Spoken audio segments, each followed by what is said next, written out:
నగరపాలక సంస్థలో నెలకొన్న ఉత్కంఠకు తెరపడింది. హైకోర్టు ఆదేశాల మేరకు నిర్వహించిన మేయర్ ఎన్నికల్లో 47వ డివిజన్ కార్పొరేటర్ పాకా సురేష్ ఏకగ్రీవంగా మేయర్గా ఎన్నికయ్యారు. బుధవారం హైకోర్టు మేయర్ ఎన్నిక నిర్వహించాలని ఉత్తర్వులు జారీ చేయడంతో గురువారం జేసీ ఆధ్వర్యంలో నగరపాలక సంస్థల్లో ఎన్నికలు జరిగాయి. టీడీపీ తరపున ఎవరు బరిలో నిలవటం లేదని ఆ పార్టీ జిల్లా అధ్యక్షుడు శ్రీనివాసరెడ్డి ముందే ప్రకటించారు. దీంతో వైఎస్ఆర్సీపీ కార్పొరేటర్లు పాకా సురేష్ ను ఏకగ్రీవంగా ఎన్నుకున్నారు. కడప కార్పొరేషన్ పాలక మండలిలో 50 మంది కార్పొరేటర్లు ఉన్నారు. వారిలో 20 కార్పొరేటర్లు బోలా పద్మావతి మృతి చెందారు. ఒకే ఒక్క కార్పొరేటర్ మాత్రమే జి ఉమాదేవి తెలుగుదేశం పార్టీ నుంచి గెలుపొందారు. 47 మంది వైసీపీ కార్పొరేటర్లలో 8 మంది కార్పొరేటర్లు వైసీపీని వీడి టీడీపీలో చేరారు. ప్రస్తుతం వైసీపీకి 39 మంది కార్పొరేటర్లు ఉన్నారు. ఎన్నిక అనంతరం నూతన మేయర్గా పాకా సురేష్ ప్రమాణ స్వీకారం చేశారు.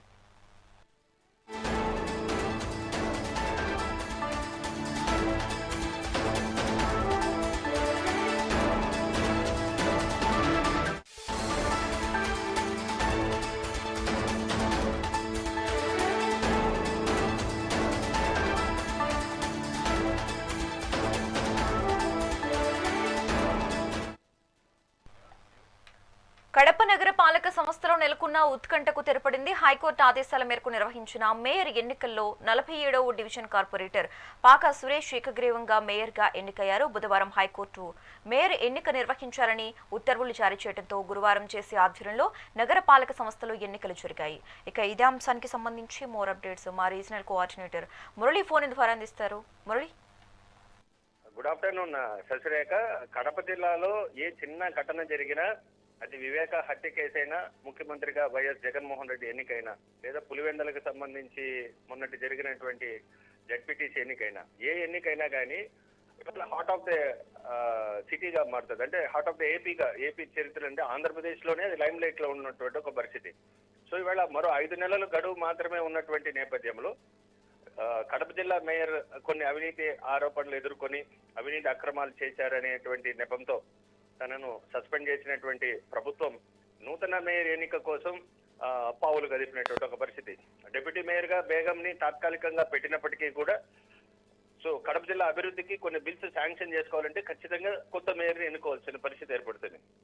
అంటే కడప జిల్లాలో ఇప్పటికే వరదరాజులు రెడ్డి గారు కానీ, లేదంటే ఆదినారాయణ, మాధవిలత ఇట్లంతా చాలా సీనియర్స్ అంతా ఉన్నప్పటికీ ఇక్కడ వైసీపీ మేయర్ పీఠాన్ని ఎట్లయినా తీసుకోవాలనేటువంటి ఒక ప్రయత్నం అయితే జరిగింది.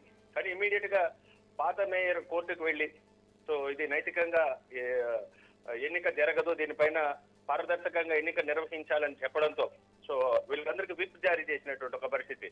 సో ఒక పార్టీ తరపు నుంచి గెలిచినటువంటి వ్యక్తులు మరో పార్టీకి వెళ్ళాలంటే అది పార్టీ వికరణకు లోన్ అవుతారు. అది కూడా విప్ జారీ చేసినప్పుడు ఖచ్చితంగా మెరిట్స్ కి లోబడి ఓటింగ్ కి వెళ్లాల్సిన పరిస్థితి ఉంటుంది. కడప జిల్లా పరిస్థితి చాలా విభిన్నమైనటువంటి ఒక పరిస్థితి ఉంది. కడపలో ఎట్లయినా కానీ తెలుగుదేశం పార్టీ కూటమి మేయర్ పీఠాన్ని హస్తగతం చేసి తమ కంట్రోల్లో తీసుకోవాలని శతవిధాల ప్రయత్నం చేసినప్పటికీ వైఎస్ఆర్సీపీకి సంబంధించినటువంటి కార్పొరేటర్లందరూ కూడా ఒకవైపుగా నిలబడి మేయర్ని ఎన్నుకోవడం కూడా జరిగినటువంటి ఒక పరిస్థితి నిన్న మనం చూసాం. అని ఇక్కడ క్వశ్చన్ మార్కల్లో ఏమంటే ఆంధ్రప్రదేశ్ రాష్ట్రంలో కూటమి సర్కార్ అధికారంలోకి వచ్చిన తర్వాత ఇవాళ కడప జిల్లానంతా కూడా తమ వైపుకు తీసుకోవడానికి ప్రయత్నం చేసింది. రీసెంట్ పాస్ట్ మనం చూసాం. మొన్న జరిగినటువంటి పులివెందులకి సంబంధించినటువంటి జడ్పీటీసీ ఎన్నికలు కానీ, ఎంపీటీసీ ఎన్నికలు, మున్సిపాలిటీకి సంబంధించినటువంటి ఎన్నికలు ఇవన్నీ కూడా చూసినటువంటి నేపథ్యంలో చాలా భిన్నమైనటువంటి తీర్పును వెలువరించినటువంటి ఒక పరిస్థితి. సో అందరూ కూడా కూటమి సర్కార్ వైపు మొగ్గు చూపిస్తే ఈసారి జరిగినటువంటి ఎన్నికల్లో మాత్రం అది వైఎస్ఆర్సీపీ హోల్డ్ చేసుకున్నటువంటి ఒక పరిస్థితి. సో పొలిటికల్ సీనియర్లలో తెలుగుదేశం పార్టీ అనైతిక చర్యలకు పాల్పడకూడదన్నటువంటి ముఖ్య ఉద్దేశంతో ముందుగానే వాళ్ళు చెప్పేశారు, మేము ఈ ఎన్నికల్లో పోటీ చేయదలుచుకోలేదని.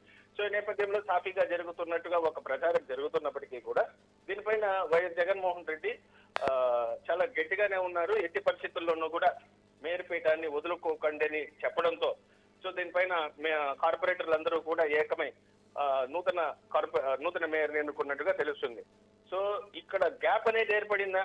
ఆదినారాయణ రెడ్డి లాంటి కరుడుగట్టినటువంటి నేతలందరూ కూడా కూటమి సర్కార్ వైపు ఉన్నప్పటికీ, అధికారం ఉన్నప్పటికీ, ఏమైనా చేయగల శక్తి ఉన్నప్పటికీ కూడా ఇవాళ సైలెంట్ గా ఉన్నారంటే అధిష్టానం నుంచి చాలా క్లియర్ సిగ్నల్స్ వచ్చాయి. అనైతిక చర్యలకు పాల్పడద్దు, మరో 5 నెలలు ఉంది కాబట్టి ప్రభుత్వానికి చెడ్డ పేరు రావడానికి అవకాశాలు ఉంటాయి కాబట్టి ఎవరు కూడా రాంగ్ మోరల్స్ కి వెళ్ళకండి అనేసి క్లియర్ ఇన్స్ట్రక్షన్ రావడంతో సైలెంట్ అయినటువంటి ఒక పరిస్థితి. కొంతమంది కార్పొరేటర్లు వెళ్ళాలని ప్రయత్నం చేసినప్పటికీ కూడా ఆ అపవాదం ఎందుకు మూట కట్టుకోవాలనేటువంటి ఉద్దేశంతో మిన్నకుండా పోయినటువంటి ఒక పరిస్థితి కనిపిస్తుంది. Sasirekha. For the updates Murali.